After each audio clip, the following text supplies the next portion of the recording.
ધંધુકામાં માત્ર ઓવરટેક કરવા જેવી ન જેવી બાબતે ધર્મેશ ભરવાડ નામના યુવકની નિર્મમ હત્યા કરવામાં આવી છે। આ ઘટનાએ સમગ્ર ગુજરાતમાં ચકચાર મચાવી દીધી છે। ધર્મેશના મોત બાદ માલધારી સમાજમાં ભારે રોષ જોવા મળી રહ્યો છે। આજે સુરેન્દ્રનગર જિલ્લામાં માલધારી સમાજે એકઠા થઈને જિલ્લા કલેક્ટરને આવેદનપત્ર પાઠવ્યું છે અને ગુનેગારોને ફાંસીની સજા આપવાની માંગ કરી છે। ચાલો જાણીએ સમાચાર વિગતવારથી। સુરેન્દ્રનગરમાં માલધારી સમાજની ગર્જના મિત્રો ધંધુકાની ઘટનાની અસર હવે પાડોશી જિલ્લા સુરેન્દ્રનગરમાં પણ જોવા મળી રહી છે। મોટી સંખ્યામાં માલધારી સમાજના લોકો કલેક્ટર કચેરી એકઠા થયા હતા। વિરોધ પ્રદર્શન દરમિયાન સમાજે રજૂઆત કરી છે કે ધંધુકામાં વારંવાર હિન્દુ યુવકોને નિશાન બનાવવામાં આવી રહ્યા છે।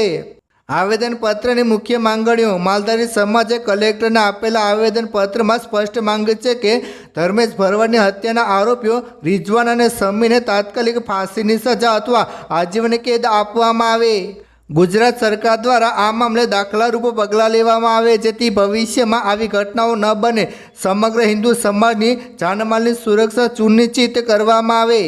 છેલ્લા 10 વર્ષનો કાળો ઇતિહાસ। મિત્રો, સમાજના આગેવાનોના જણાવ્યા મુજબ છેલ્લા 10 વર્ષમાં ધંધુકામાં હિન્દુ યુવકોની હત્યાની આ 5મી થી 6ઠ્ઠી ઘટના છે।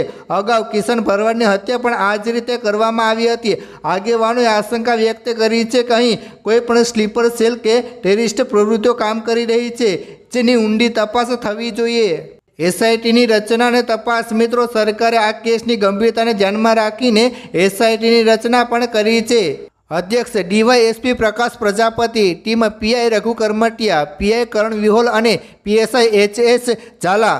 આ ટીમ ઘટનાના મૂળ સુધી પહોંચવા માટે તમામ પુરાવા એકત્ર કરી રહી છે। પોલીસ ફરિયાદ અને રાયોટિંગ। મિત્રો, હત્યા બાદ ધંધુકામાં લોકોનું ટોળું બેકાબૂ બન્યું હતું અને જાહેર મિલકતોને નુકસાન પહોંચાડ્યું હતું। આ મામલે પોલીસ સબ ઇન્સ્પેક્ટર હર્ષરાજસિંહ ઝાલાએ ફરિયાદી બનીને 100 થી 125 લોકોના ટોળા સામે રાયોટિંગનો ગુનો દાખલ કર્યો છે। આગામી 26મી એપ્રિલે સ્થાનિક સ્વરાજની ચૂંટણીઓ માટે મતદાન થવાનું છે। આ સંવેદનશીલ પરિસ્થિતિ વચ્ચે પણ લોકો શાંતિ જાળવે અને લોકશાહીના પર્વમાં પોતાની મતદાન કરવાની ફરજ અચૂક નિભાવે તેવી અપીલ કરવામાં આવી છે। વધુ વિગતો માટે જોતા રહો અમારી ચેનલ। ધન્યવાદ।